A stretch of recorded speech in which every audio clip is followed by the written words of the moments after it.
एक ऐसा इन्वेस्टमेंट जो आपको लार्ज कैप की स्टेबिलिटी, मिड कैप का ग्रोथ पोटेंशियल और स्मॉल कैप का एग्रेशन एक साथ दे। हाँ, मैं बात कर रहा हूँ फ्लेक्सी कैप फंड्स की, जो 2025 में आपके पोर्टफोलियो को एक सॉलिड बूस्ट दे सकता है। लेकिन सवाल ये है, कौन सा फ्लेक्सी कैप फंड आपके लिए बेस्ट होगा? मार्केट में 80 से भी ज़्यादा फ्लेक्सी कैप फंड्स अवेलेबल है और इन सब में से बेस्ट चूज करना आसान बिल्कुल नहीं होगा। लेकिन टेंशन मत लीजिए, इस वीडियो में हम आपके लिए वही करेंगे। सबसे best flexi cap fund identify करेंगे, वो भी सॉलिड रिसर्च और स्ट्रिक्टली डिफाइंड पैरामीटर के साथ। और याद रखिए, हम अपने पैरामीटर्स में कोई रिलैक्सेशन नहीं देने वाले। हर फंड को उन्हीं स्ट्रिक्ट क्राइटेरिया पे जज करेंगे ताकि आपको मैक्सिमम रिटर्न मिल सके। तो चलिए वीडियो शुरू करते हैं। फ्लेक्सी कैप का नाम जानने से पहले यह जानना जरूरी है, फ्लेक्सी कैप होता क्या है। तो फ्लेक्सी कैप एकदम सिंपल लैंग्वेज में समझे तो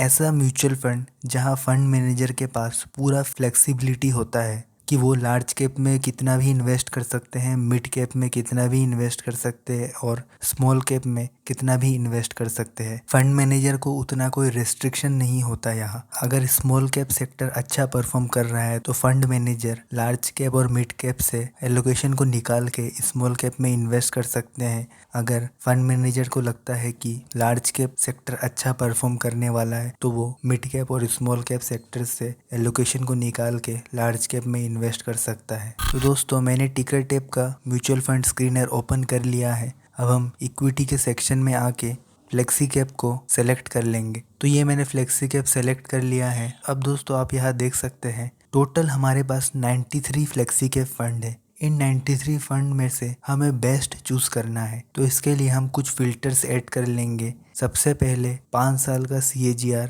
फिर 10 साल का CAGR। अब दोस्तों, पहला क्राइटेरिया हम चूज करेंगे एसेट अंडर मैनेजमेंट। हम ऐसे फ्लेक्सी कैप फंड में इन्वेस्ट करेंगे जिसका AUM एटलीस्ट 5,000 करोड़ हो, ताकि फ्यूचर में लिक्विडिटी या फिर कैश का कोई दिक्कत ना आए। तो मैं एसेट अंडर मैनेजमेंट में जाके यहाँ 5,000 कर दूंगा। ऐसे म्यूचुअल फंड आएंगे जिसका AUM एटलीस्ट 5,000 करोड़ तो हो। तो आप देख सकते हैं दोस्तों, 93 फ्लेक्सी कैप फंड में से सिर्फ 20 फ्लेक्सी कैप फंड अब हमारे पास बचा हुआ है। तो इस पे हम अपना दूसरा क्राइटेरिया लगाएंगे, जो कि है एक्सपेंस रेशियो का। फ्लेक्सी कैप फंड का जो कैटेगरी एवरेज का एक्सपेंस रेशियो है वो है 0.71। तो हम ऐसे फ्लेक्सी कैप फंड में इन्वेस्ट करना चाहेंगे जिसका एक्सपेंस रेशियो कैटेगरी एवरेज से कम हो। तो हम एक्सपेंस रेशियो में आएंगे और हम डाल देंगे यहाँ 0.71। तो ऐसे फंड्स निकलेंगे जिसका एक्सपेंस रेशियो कैटेगरी एवरेज से कम है। तो दोस्तों, अब आप देख सकते हैं out of 20 flexi cap fund only 8 are left. इस पे हम अपना तीसरा फिल्टर लगाएंगे, जो कि है 5 साल का CAGR। हम लेंगे कैटेगरी एवरेज का रिटर्न। अब फ्लेक्सी कैप में 5 साल का कैटेगरी एवरेज रिटर्न है 18.17 का, तो हम यहाँ 18.17 डाल देंगे। आउट ऑफ 8 ओनली 5 फ्लेक्सी के फंड इज लेफ्ट। अब हम अपनी आखिरी फिल्टर लगाएंगे, 10 साल के कैटेगरी एवरेज का रिटर्न डाल दिया है। तो अब दोस्तों, हमारे पास ये 4 फ्लेक्सी के फंड बचता है। पहला है क्वांट फ्लेक्सी के फंड, दूसरा JM फ्लेक्सी के फंड, तीसरा पराग पारिक फ्लेक्सी के फंड और चौथा कैनेरा रोबेको फ्लेक्सी के फंड। अब हम इन चारों फ्लेक्सी के फंड को डिटेल में एनालिसिस करेंगे। तो दोस्तों, मैंने ये 4 फंड यहाँ ऐड कर लिया है ET money compare mutual fund के वेबसाइट पे। अगर हम नीचे आए, इन चारों फंड्स का एज लगभग 11 साल के आसपास का ही है। अगर हम फंड साइज की बात करें तो JM फ्लेक्सी कैप का सबसे कम है, जो कि 5,000 करोड़ के आसपास का है, और पराग पारिक फ्लेक्सी कैप का ऑलमोस्ट 85,000 करोड़ का है, जो कि सबसे ज्यादा है। क्वांट का है 7,000 करोड़ के आसपास का और कैनेरा रोबेको का है 13,000 करोड़ के आसपास का। अगर हम 3 साल के रिटर्न के परफॉर्मेंस को देखें तो 3 साल में JM फ्लेक्सी के फंड ने सबसे ज्यादा रिटर्न दिया है 28.3% का। सबसे अंडर परफॉर्म रहा है 3 साल के बेसिस पे कैनेरा रोबेको फ्लेक्सी कैप, जिसने दिया है 14.56% का रिटर्न। अगर हम 5 साल को कंसीडर करें, क्वांट ने सबसे ज़्यादा दिया है ऑलमोस्ट 32% के आसपास का, और JM फ्लेक्सी कैप फंड और पराग पारिक फ्लेक्सी कैप फंड का ऑलमोस्ट 25% के आसपास का है। तो अगर हम अभी नीचे आए तो यहाँ हम देख सकते हैं सबसे पहला अल्फा।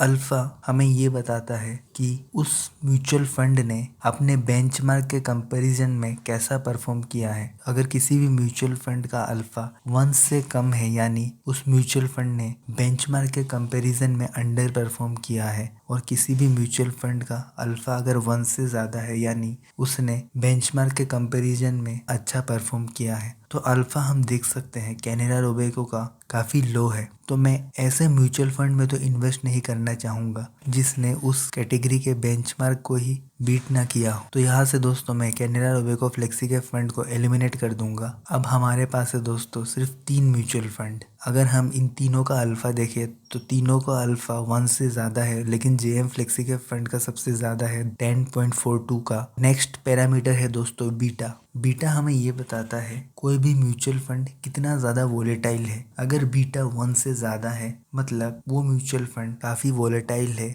और अगर कोई भी म्यूचुअल फंड का बीटा 1 से कम है यानी वो म्यूचुअल फंड लेस वोलेटाइल, कम रिस्की है। तो अगर बीटा को कंपैरिजन करें तो जेएम फ्लेक्सी कैप और पराग पारिक का 1 से कम है, लेकिन क्वांट का लगभग 1.11 का है। इससे हमें ये पता चलता है कि क्वांट फ्लेक्सी कैप फंड काफ़ी ज़्यादा वोलेटाइल है जेएम फ्लेक्सी कैप और पराग पारिक फ्लेक्सी कैप के कंपैरिजन में। नेक्स्ट पैरामीटर है दोस्तों एक्सपेंस रेशियो का। अगर हम एक्सपेंस रेशियो को देखें तो सबसे कम है जेएम फ्लेक्सी कैप फंड का 0.52 का, और सबसे ज़्यादा अगर एक्सपेंस रेशियो है वो है पराग पारिक का 0.63% का, और क्वांट का है 0.59% का। अब दोस्तों आगे बढ़ने से पहले हम जेएम फ्लेक्सी कैप फंड के बारे में और थोड़ा जान लेते हैं। काफ़ी चर्चे में है ये fund JM flexi cap fund. इसने पिछले 1-2 सालों में काफ़ी अच्छा परफॉर्म किया है, लेकिन क्यों? जेएम फ्लेक्सी कैप फंड के जो फंड मैनेजर्स है वो सारे चेंज हो चुके हैं। 2021 अगस्त में ही सतीश रामानाथन ने जेएम फ्लेक्सी कैप फंड को as a fund manager join किया था। इसके बाद से अगर हम इस चार्ट को देखें, इस चार्ट में हमने जेएम फ्लेक्सी कैप फंड को फ्लेक्सी कैप के कैटेगरी एवरेज और बेंचमार्क यानी निफ्टी 50 टीआरआई के साथ कंपेयर किया है। तो अगर आप 2020 में देखें तो जेएम फ्लेक्सी कैप फंड ने ना तो कैटेगरी एवरेज से ज़्यादा अच्छा परफॉर्म किया था, ना तो इसने अपने बेंचमार्क को बीट किया था। लेकिन जैसे ही 2021 में फंड मैनेजर चेंज हुआ, फंड का परफॉर्मेंस अच्छा होना शुरू हुआ। 2023 से ही जेएम फ्लेक्सी कैप फंड ने बोथ कैटेगरी एवरेज और बेंचमार्क को बीट किया है। इस टेबल को देखें, अगर हम जेएम फ्लेक्सी कैप फंड के एलोकेशंस को देखें तो जो कि 2020 में ये लार्ज कैप में ऑलमोस्ट 73% इन्वेस्ट करते थे, मिड कैप में 19% के आसपास इन्वेस्ट करते थे, और स्मॉल कैप में तो इन्वेस्ट ही नहीं करते थे। जबकि 2024 के साथ कंपेयर करें तो ये लार्ज कैप में अभी सिर्फ 45% के आसपास इन्वेस्ट करते हैं, और स्मॉल कैप में लगभग 39% तक इन्वेस्ट कर रहे हैं। यानी ये लगभग लार्ज कैप और स्मॉल कैप को सेम प्रोपोर्शनेट में इन्वेस्ट कर रहे हैं। वहीं अगर हम फ्लेक्सी कैप के हिस्ट्री मार्केट कैप एलोकेशन को देखें तो लार्ज कैप में हमेशा से 50% से ज़्यादा का ही इन्वेस्टमेंट रहा है, और मिड कैप और स्मॉल कैप में 20% के आसपास का इन्वेस्टमेंट रहा है। तो इस टेबल से हम ये कंक्लूड कर सकते हैं कि नया फंड मैनेजर काफ़ी एग्रेसिव अप्रोच यूज़ कर रहे हैं, इसीलिए जेएम फ्लेक्सी कैप फंड का परफॉर्मेंस हाल ही में काफ़ी अच्छा रहा है। अब इंटरेस्टिंग चीज़ ये होगी क्योंकि मार्केट गिरा हुआ है, करेक्शन चल रहा है, तो इस समय फंड मैनेजर्स के क्या अप्रोच रहते हैं ये देखने वाली बात होगी। आने वाले टाइम में इस फ्लेक्सी कैप फंड का रिटर्न्स ही हमें बता पाएगा कि मार्केट करेक्शन में फंड मैनेजर्स का क्या अप्रोच रहा है। तो अब हम इन तीनों म्यूचुअल फंड को स्टेप 3 यानी रोलिंग रिटर्न्स के बेसिस पे जज करेंगे। तो दोस्तों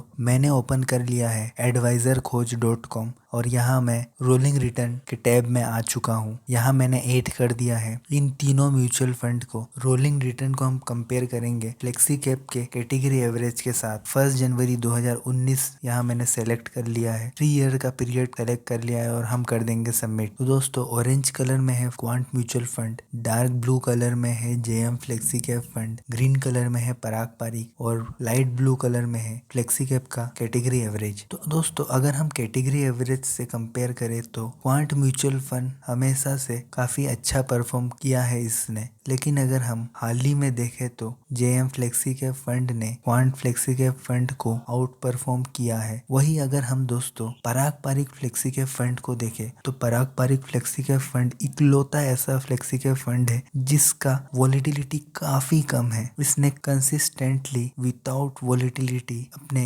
कैटेगरी एवरेज को हमेशा से बीट किया है। अगर आप देखें इसमें वॉलेटिलिटी ना के बराबर है। वही अगर हम क्वांट फ्लेक्सी कैप फंड की बात करें तो इसका वॉलेटिलिटी काफी ज्यादा हाई है। तो दोस्तों इन तीनों म्यूचुअल फंड को ले ले। मेरा यह मानना है अगर कोई भी म्यूचुअल फंड कंसिस्टेंटली लंबे समय से अपने बेंचमार्क को बीट करता आया है तो मेरे लिए वो म्यूचुअल फंड अच्छा है, आप इसमें इन्वेस्ट कर सकते हैं। तो ये थी दोस्तों रोलिंग रिटर्न की एनालिसिस। अब आते हैं दोस्तों वीडियो के कंक्लूजन में। तो दोस्तों इन तीनों म्यूचुअल फंड में से कोई एक म्यूचुअल फंड सेलेक्ट करना कुछ पर्सनल पैरामीटर्स पे डिपेंड करेगा। आपकी एज कितनी है, आप कितना ज्यादा रिस्क ले सकते हैं, आपका गोल क्या है, इस बेसिस पे ही आप इन तीनों म्यूचुअल फंड में से कोई एक चूज कर सकते हैं। अगर आप ऐसे इन्वेस्टर हैं जो थोड़ा ज़्यादा रिस्क ले सकते हैं, आपकी रिस्क एपेटाइट थोड़ी ज़्यादा हाई है, तो आप जेएम फ्लेक्सी के फंड या फिर क्वांट फ्लेक्सी के फंड में इन्वेस्ट कर सकते हैं। हाँ, लेकिन आप ये ध्यान रखिएगा